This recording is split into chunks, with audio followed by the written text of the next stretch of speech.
Down a voter ID law in Texas, calling it racially discriminatory. The law required voters to show photo ID at the polls. Second, a U.S. judge in Ohio rejected a Republican-backed law that cut 3 days of early voting for most residents in that state.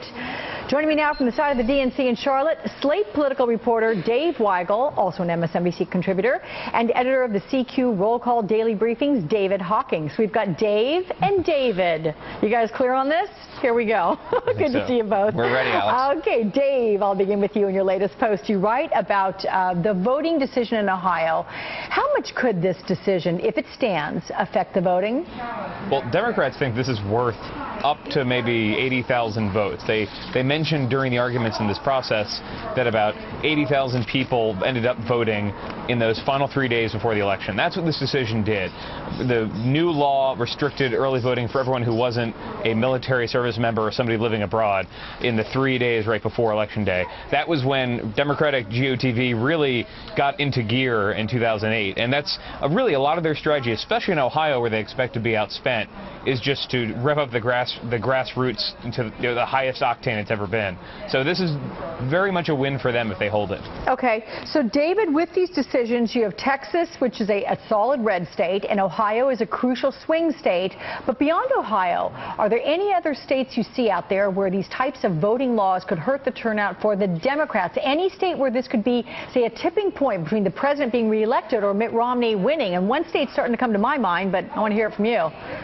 Well, I think I'm hoping we're going to agree that it's just to the east of Ohio and Pennsylvania, which is obviously a huge state. It's one of the biggest of the swing states.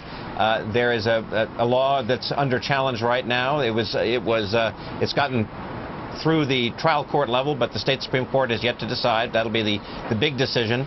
I've seen estimates that as many as one whole congressional district worth of voters, more than 500,000 voters, could not have access to the polls if this law is upheld. That's obviously an enormous amount of people, way more than are necessary to tip the balance of power in that state. Yeah, absolutely. Okay, Dave, let's take a listen to how President Obama described the Republican convention while campaigning in Iowa this weekend. Here it is.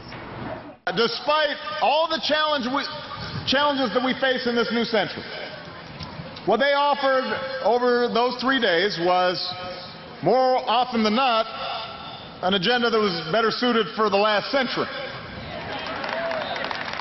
Yeah, it was a rerun. We'd seen it before. You might as well have watched it on a black and white TV. So how do you read this, Dave? Well, that's a good line, but it doesn't actually describe the convention a lot of people were covering. I mean, Republicans made a big break from recent history, made a big break from President Bush.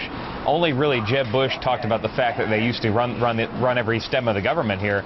And I think he's describing what he's going to run against, less the presentation they put on, which is fair. I think the Democrats are going to try this week to describe some of their accomplishments, but otherwise shift the focus, and Republicans are going to ignore that. No, but he was describing what the whole Democratic strategy for the fall is to attack Mitt Romney's tax policies, Mitt Romney's economic policies, and since they weren't discussed much at the convention, that just wasn't what he focused on. Hey, David, Wall Street Journal reports that the president just told his campaign aides, you got to ratchet up my campaign schedule here, and now you see the president on this 4-state battleground tour, and look at the states he's visiting: Iowa, Colorado, Ohio, and Virginia, all of which he won in 2008. How concerned do you think Democrats are right now about losing these 4 states in November? Oh, they're absolutely concerned. Those 4, by my back-of-the-envelope calculations, are probably the 4 of that group of 8 swing states that were the balance of this election is going to be decided. Those are absolutely the 4 where my own view is Mitt Romney has the best chance. They make up 48 electoral votes. I think I did the math right in my head. If he wins those 4, he's won the election. And each one of those that he doesn't win, especially Ohio and Virginia, which are 2 of the real biggies and 2 of the linchpins of his strategy, he has a harder map, and Romney really has a much easier map. Dave, as the president addresses the economy in his speech on Thursday, how does he frame it? I think he describes the lowest point of the economy as he came into office, and it's pretty well known. I mean, losing 500,000 jobs a month, every projection being unable to hold up to the reality of the next worst economic news. I think he will try and paint a picture of us being dragged out of a hole and maybe being halfway up the cavern. I'm almost imagining the way that Batman escapes in the last Batman movie when he has to climb up a giant tunnel and it takes him many attempts. Yeah. I think it's going to be, we are almost there yet.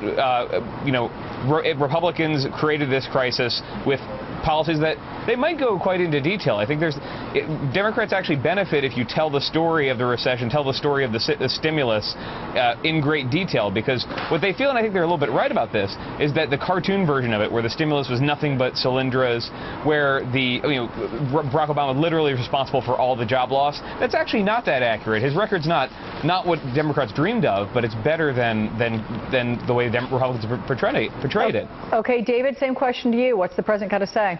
Well, I think I was fascinated in Tampa last week when Mitt Romney actually used the famous Ronald Reagan line, "Are you better off now than you were 4 years ago?" And he says no. I think the president's going to ask the same question and say, yes, but it's not far enough. It's a very simple message. Yes, I've bailed you out of an awful situation.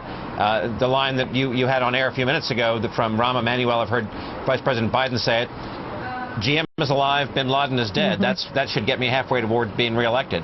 He's going to say, yes, you are better off now than you were 4 years ago.